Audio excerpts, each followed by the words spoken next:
नमस्कार साथियों, मैं मुकेश परिहार यूथ एकेडमी के यूट्यूब चैनल पर आपका हार्दिक अभिनंदन करता हूं, स्वागत करता हूं, वंदन करता हूं। जैसा कि आप जानते हैं कि हमने अब नया चैप्टर शुरू किया है समीकरण में हमने रेखिक समीकरण, लीनियर इक्वेशन और क्वाड्रेटिक इक्वेशन के बारे में। तो लीनियर इक्वेशन की दो प्रकार की होती है, वन वेरिएबल और टू वेरिएबल, एक चर वाली और दो चर। तो एक चर वाली के ऊपर हम क्वेश्चन कर रहे हैं शुरू। देखिए बहुत आसान से क्वेश्चन हैं जो छोटी मोटी एग्जाम में पूछते हैं। बैंकिंग लेवल में इसमें जो क्वेश्चन होते हैं वो थोड़े बड़े होते हैं, पर वो उम्र से रिलेटेड होते हैं। ध्यान रखिएगा, यहाँ पर अगर हम बात करें तो जो एक चर रेखिक समीकरण और दो चर रेखिक समीकरण, देखो फिर से सुन लीजिएगा ध्यान से। यहां पर लीनियर इक्वेशन के जो दो क्वेश्चंस होते हैं वो जनरली एवरेज और उम्र से रिलेटेड होते हैं। किससे रिलेटेड होते हैं? औसत व उम्र।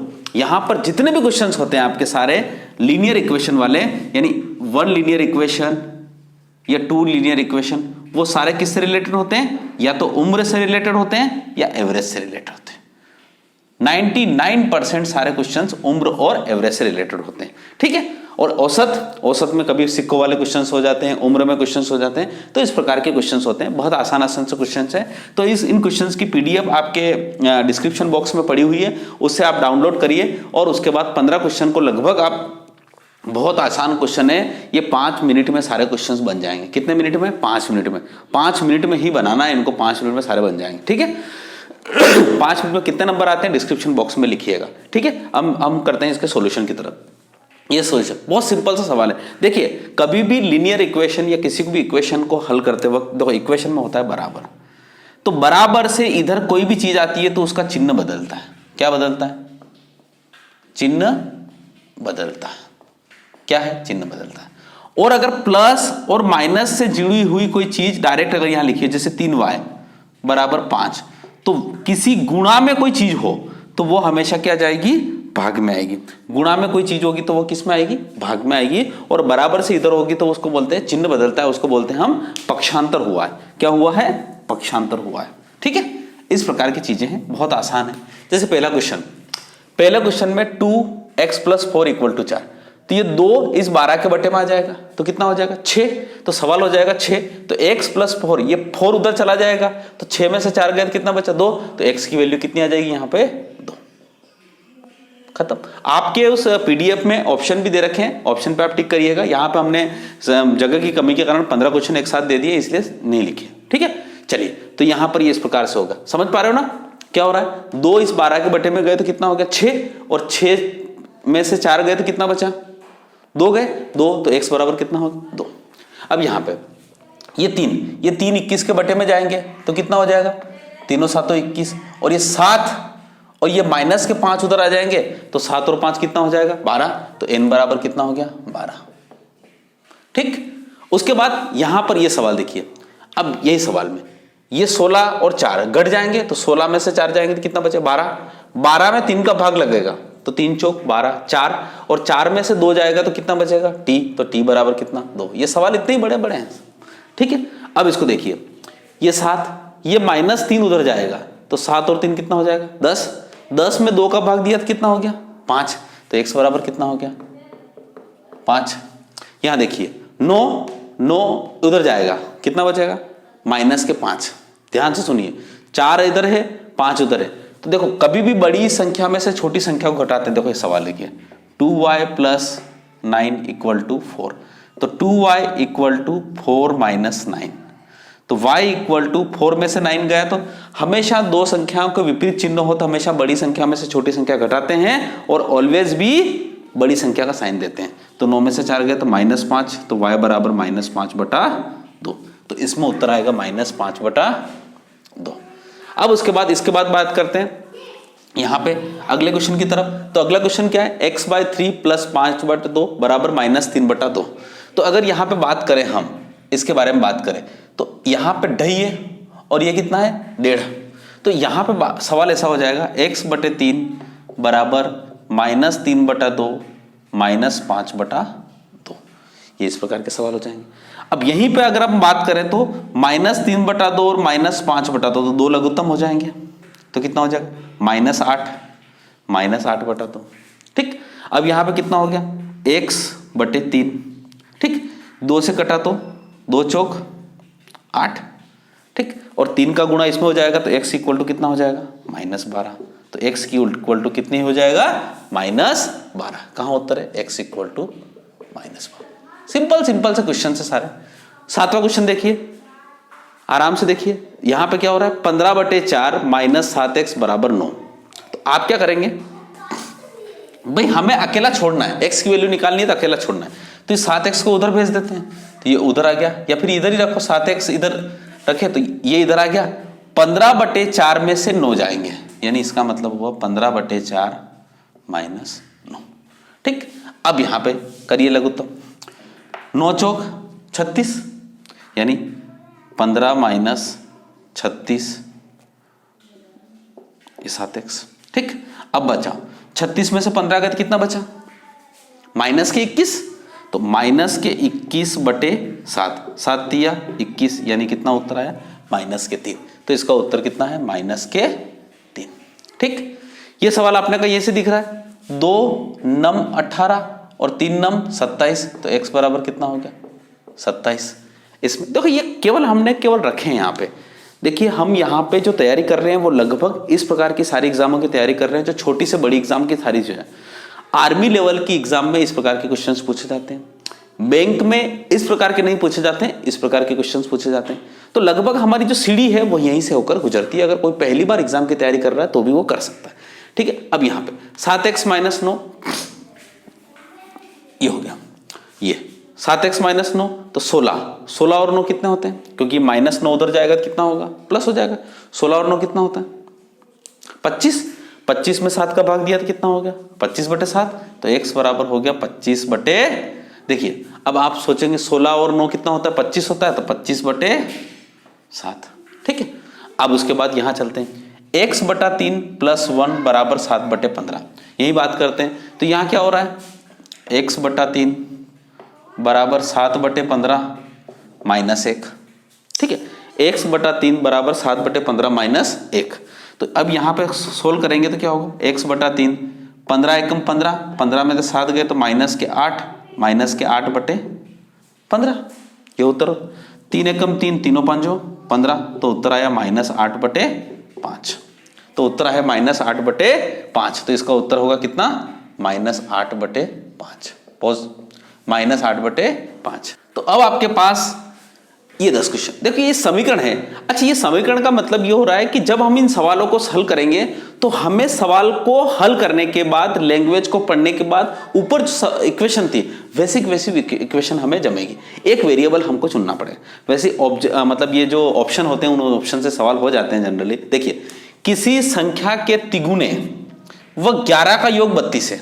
अब देखो मैं यहाँ पे एक चर रैखिक समीकरण पढ़ा हूं, मैं एक चर चुनने की स्वतंत्रता है मुझे। कितने चर चुनने की स्वतंत्रता? एक चर, एक मान लेता हूं, माना कि वह संख्या x है। ठीक, अब उस संख्या के तिगुने मतलब होता है 3x, वह 11 का योग कितना है? 32। देखो ऊपर जैसी समीकरण बन गई कि नहीं बन गई? बन गई ऊपर जैसी। बस यही है और कुछ नहीं है, सिंपल। अब क्या करें? 3x बराबर 32 में से 11 गया तो कितना बचा? 21। तो x बराबर कितना हो गया? 7। तो आपका उत्तर कितना होगा? 7 हो गया सवाल। अब यहां पे डायरेक्ट हम ऑप्शन से भी कर सकते थे, किसी संख्या का तिगुने व 11 का योग है। तो किसी संख्या का तिगुना, देखो 6 का तिगुना कितना होता है? 18, और 18 और 11 जोड़े तो 32 नहीं होते हैं। 5 तिया 15, 15 और 11 जोड़े तो 26 होता है। 8 तिया 24, 24 और 11 जोड़े तो 35 होता है। 7 तिया 21 और 21 में 11 जोड़े तो 32 होता है। तो आपके पास सवाल यहाँ पे आराम से मिल जाएगा। तो इस प्रकार से ऑप्शन से भी हम सवाल हल कर सकते हैं, पर आपको इक्वेशन बनाने की आदत होना चाहिए, जिससे क्या होता है कभी भी, देखिए हमारे पास रास्ते सारे होना चाहिए। शॉर्टकट तो हम क्या करेंगे, प्रैक्टिस जितनी करेंगे उतना हमारे पास शॉर्टकट भी आता जाएगा, वो सारी चीजें। ठीक है, हर चीज का शॉर्टकट इंपॉर्टेंट है, ध्यान रखिएगा। अब वह संख्या ज्ञात कीजिए जिसका 1/4 7 से 3 अधिक है। देखिए वह संख्या ज्ञात कीजिए जिसका 1/4, माना कि वह संख्या x है। देखिए एक चर मानने की स्वतंत्रता है, इसलिए देखो मैं आपको ऑप्शन से बताऊंगा, जहां जरूरत पड़ेगी वैसे बताऊंगा, पर जहां आपका जो चैप्टर चल रहा है उस चैप्टर के अकॉर्डिंग। माना कि संख्या x है तो उसका 1/4 कितना होगा? x/4। 7 से 3 अधिक है, इसका मतलब होता है 7 से 3 अधिक है। तो 7 से 3 अधिक का मतलब होता है 7 से 3 अधिक कितना होता है? 8 9 10, यानी कितना होता है? 10, यानी उसका संख्या का 10 है। यानी वो कहना चाहता है कि किसी संख्या का अगर 1/4 करूं तो वो 7 से 3 अधिक है, तो 7 से 3 अधिक है मतलब ये इस प्रकार की बात कर रहा है। अब इसको हल करो, x/4 बराबर 7 और 3 10, 10 चौक 40, मतलब वो संख्या कितनी है 40। ये सवाल है। अब देखो अगर इसको ऑप्शन से करना चाहता हूं, किसी संख्या का 1/4 7 से 3 अधिक है, 7 से 3 अधिक का मतलब 10 मानो आप, क्योंकि 7 से 3 अधिक कितना होता है 10 ही तो होता है। तो यहाँ पे क्या 50, अब 50 का 1/4 कितना होता है 12.5। अब 12.5 हो ही नहीं रहा, 12.5 बराबर 10 थोड़ी हो रहा है क्या। यहाँ पे 40 का 1/4 कितना होता है 10, और 7 से 3 अधिक कितना होता है 10, तो इसका उत्तर दूसरा है। खत्म, ये हो गया हमारे पास ऑप्शन से। अगला क्वेश्चन, शुभम के पिता की आयु शुभम की आयु से 3 गुने से 5 वर्ष अधिक है। शुभम की आयु क्या होगी यदि पिताजी की आयु 44 वर्ष है। तो देखो पिताजी की आयु कितनी दे रखी है 44 वर्ष, शुभम की निकालना है, तो माना कि शुभम की x वर्ष। ठीक, अब क्या कह रहा है, शुभम के पिता की आयु शुभम की आयु से 3 गुने, शुभम की आयु से 3 गुने मतलब 3x से 5 वर्ष अधिक है, यानी 5 वर्ष अधिक है। और ये किसकी आयु है, शुभम के पिताजी की आयु, और शुभम के पिताजी की आयु कितनी हो रखी है 44 वर्ष। ये ना शुभम की आयु x, तो उसके 3 गुना कितना होगा 3x प्लस 5 बराबर 44। अब इसको करो तो 3x बराबर 44 में से 5 गए तो 39, तो x बराबर कितना हो गया 13, x बराबर 13, तो ये शुभम की आयु आ चुकी है। देखिए आपको ये आना चाहिए, इक्वेशन बनाना आना चाहिए। हम यहाँ पे इक्वेशन बनाना सीख रहे हैं, बस वो बहुत इंपॉर्टेंट चीज है। ठीक है, सवाल आपको सारे आते होंगे मुझे पता है, पर फिर भी आपको जरूरत है, गुजरना पड़ेगा उनसे। अगला सवाल, अध्यापिका बताती है कि उनकी कक्षा में एक विद्यार्थी द्वारा प्राप्त किए गए अधिकतम अंक प्राप्त किए गए न्यूनतम अंक का दुगना जमा 7 है।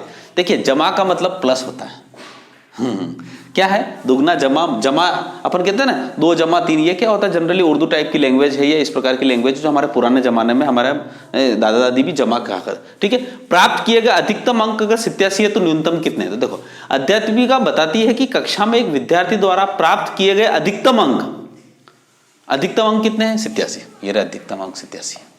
ठीक, प्राप्त किए गए न्यूनतम अंक का दुगना जमा 7 है, तो न्यूनतम अंक x मान लेते हैं, तो न्यूनतम अंक का दुगना कितना होगा 2x, और जमा 7 मतलब ये 7 बराबर ये रहा। तो क्या होता है न्यूनतम अंक का दुगना उसमें 7 जमा और कर दें, जमा का मतलब होता है उसमें और प्लस कर दें, तो कितना हो जाता है अधिकतम अंक आ जाते हैं बस। तो 2x बराबर क्या होगा 87 में से 7 गए कितना बचा 80, तो x बराबर कितना होगा 80/2 मतलब 40, यानी x बराबर आपका उत्तर हो गया 40। कहीं कोई दिक्कत, ये आपका उत्तर हो गया x बराबर 40। ठीक है, आपके उत्तर ये रहा 40। अब अगला सवाल बहुत ही सुंदर सवाल है। अगला सवाल क्या बोलता है, वो क्या बोलता है, जय द्वारा बनाए गए रनों की संख्या सचिन द्वारा बनाए गए रनों की संख्या की दुगनी है। देखिए जय द्वारा बनाए गए रनों की संख्या सचिन द्वारा बनाए गए रनों की संख्या की दुगनी है, वह दोनों द्वारा बनाए गए कुल रन एक दोहरे शतक से 2 रन कम है। बनाए गए रन कुल रन एक दोहरे शतक से 2 रन कम है, तो दोहरा शतक कितना होता है 200, 200 कम है तो मतलब 2 कम है तो 198। ठीक, मैं ऑप्शन से भी कर सकता हूं उसको, ऑप्शन से सारे सवाल कर सकते हैं।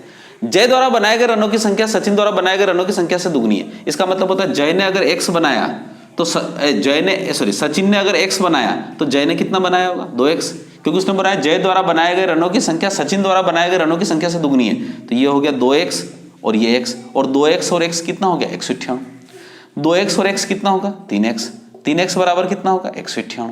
ठीक, ये आपका सचिन है और ये आपका जय है। अब x बराबर कितना होगा 3 छंग 18, 3 छंग 18 66, अगर ये 66 हो गया तो इसका दुगना 132 कौन होगा जय होगा। तो सचिन द्वारा बनाए गए रनों की संख्या 66 और जय द्वारा बनाए गए रनों की संख्या 132। अब आप ऑप्शन से भी कर सकते हैं। देखिए यहां पे ये रन किसके हैं, प्रत्येक के रन का मतलब होता है ये जय के और ये सचिन के, तो जय के 66 नहीं हो सकता क्योंकि जय ने बोला है कि मेरे रन सचिन से दुगने हैं, तो ये गलत हो गया। अच्छा 66 और 132 कितना होता है 198, तो ये उत्तर यही हो सकता है, ये हो सकता है। अब इन दोनों को लें तो 5 और 5 कितना होता है 10, जबकि ये कितना रन चाहिए अपने को तो चाहिए 198, ये भी कितना हो रहा है 66 132, तो ये 6 और 5 11, तो ये भी हो सकता नहीं, ये भी हो सकता नहीं, ये और दोनों हो सकते हैं, पर इसमें सबसे पहले जो है वो जय के रन है, इसलिए 132 सही उत्तर। देखिए हमने कोशिश करी है यहाँ पे कि इस प्रकार से आपको चीज़ों को समझाया जाए।